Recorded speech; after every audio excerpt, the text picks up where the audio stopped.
I've been watching in the forums and on Instagram to see how things are going, and it looks like there are actually fewer questions at this point than I'd expected. When I was doing my samples, a few people told me that they were amazed to see how fast my shawls knit up.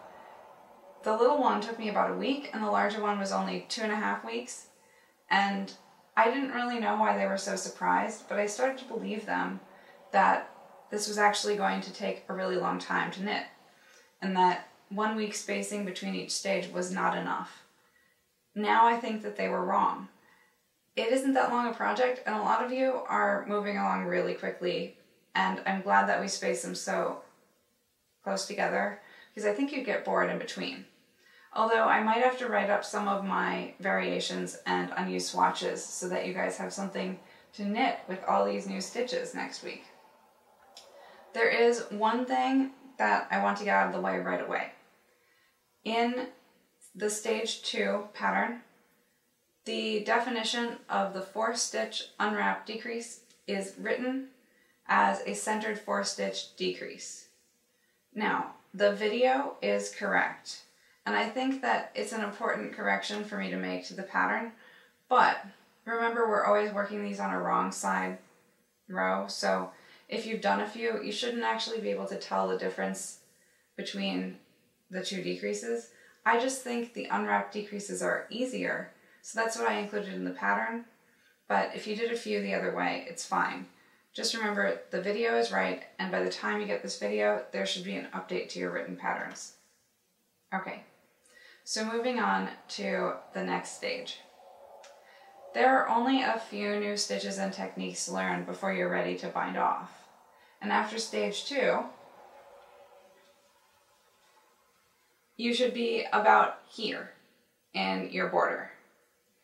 Coco, is this your favorite blanket? Yes. She loves this swatch. It's just the right size blanket for her. So the 3rd stage is also divided into 3 parts: the stems, the flower buds, and the flower petals. The stems are just a continuation of the previous stage. So if you are following the fade instructions, you're still going to be working those transitional stripes in this section. You're not going to break your yarns at, the end of that 2nd stage.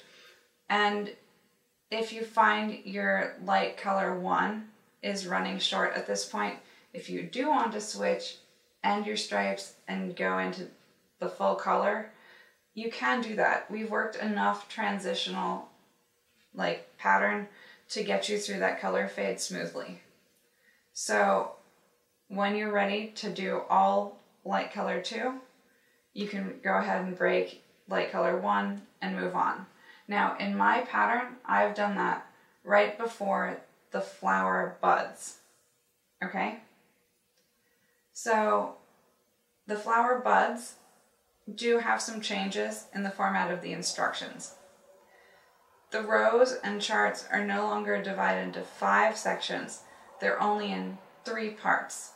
So you'll notice that you have your right and left repeat, but the only stitches that are not part of the repeat that are on either end are selvage stitches. So it's a little simpler to read.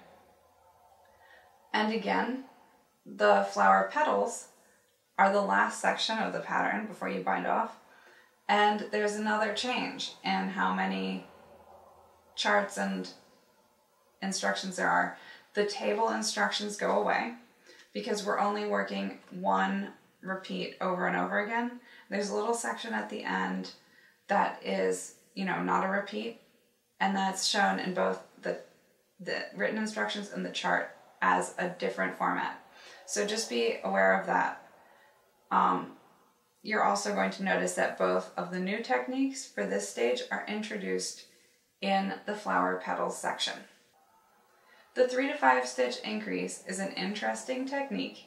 It's used to create a gathered effect, and in this stitch, an increase is actually worked into a decrease.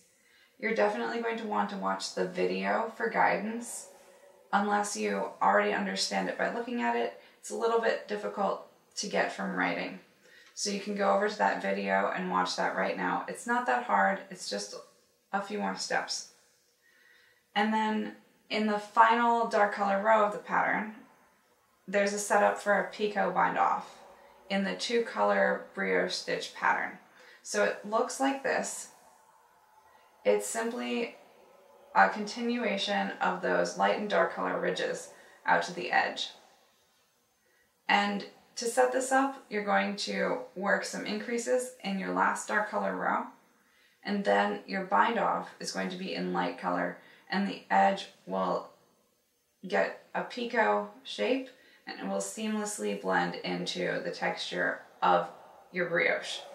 There's a video showing this technique as well, and I would actually recommend this one just in general. It's a great technique to use for any brioche because it really does look like it's part of the stitch itself.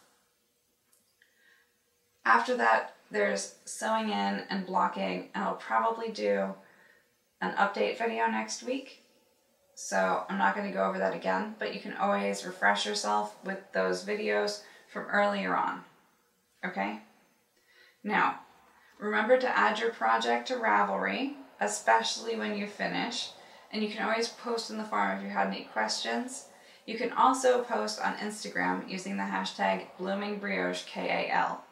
And if you want to contribute any images, tips, info, or whatever you want to say to the summation video that I'm going to try and get together for next week, I would be happy to include whatever you send me. I'm going to need some info with those, and I'll totally ask you if you don't give me what I need, which would be your name, the yarn, you know, copyright info, credit, that kind of thing for the images. And I'd be really excited to share some of the outcomes with people, even if you're not finished yet. So if you have progress pictures that you're really proud of, let me know. If I do put together a summation video, those will go in it. And I'm not sure if we need one yet.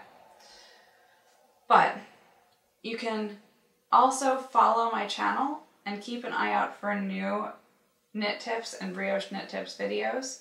Let me know if you liked the video format of this knit along. I think that it's been easier for me to, get information to you guys that is accurate through the video format for all of those stitch tutorials. But I'd love to know if you thought it was worth the extra time to watch the videos or the extra time that it took me to make them.